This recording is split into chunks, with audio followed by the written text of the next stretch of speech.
Chapter 30. Betrayal. Toravan.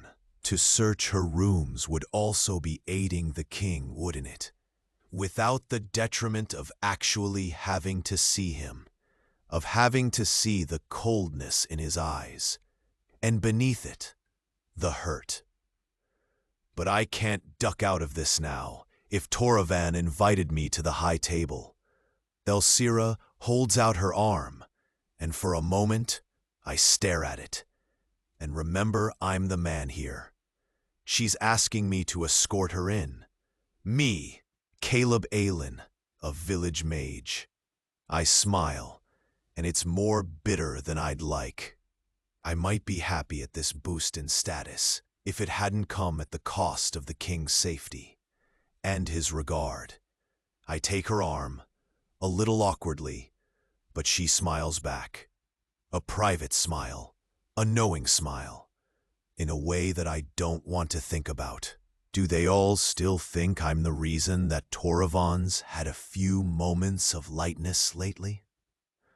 What will they think when they learn I'm the reason he's in despair? Or am I thinking too highly of my place in his life? No. I did see the despair and the rage. He kissed me first. He kissed me. And my body starts lighting through fire, even at the thought of it. I harness every inch of my willpower and hold it tightly around me. I must be stone. I must be unfeeling. I walk Elsira in. I escort a princess through the parting throngs of people to the high table at the front of the great hall, my eyes locking, involuntarily, on those of the king. He doesn't look away. His expression doesn't change from the cold mask that's back again, hiding any of the warmth I'd seen before. He might have invited me to the high table, but in that moment, I know in my bones that it wasn't his idea, wasn't what he'd wanted. This is politics. This is only politics. I pause at the steps up to the high table, and Elsira pulls out of my grip to touch my arm. Now lead me up. It's not that I've never sat in the presence of royalty.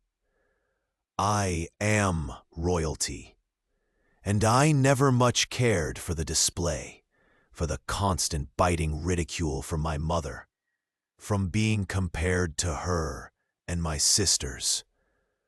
My stomach knots now for a different reason than the man I'm currently trying extremely hard not to look at. But I'm not a princess here, not even in my own threads of reality. I'm not royalty. I'm a mage candidate who someone has decided to acknowledge just saved the king's life. Shouldn't I be honored? Shouldn't I be pleased at this attention? This might just guarantee my place as a court mage. If I even had a prayer of that. Now, I have little appetite, but I allow myself to be seated beside Elsira, with her mother beside her, and on her mother's other side, Toravan, and Valterre beyond him. I don't even dare look at Valterre or the Dowager, but I can't escape Toravan, or the way he leans forward, looks to me, doesn't smile. He says stiffly, and loud enough that those around can hear, "My gratitude, mage candidate Aileen, for your efforts to weave the storm. The kingdom is grateful, and I dip the deepest bow I can while still being seated. Thank your majesty." I can't hide the tremor in my voice, and it's a relief when he makes a jerky nod and looks away. Elsira touches my arm again, a familiar and sisterly touch, and smiles. She begins a tour of the dishes as they're laid out, giving a running commentary of why any given dish is a favorite or one she tends to avoid.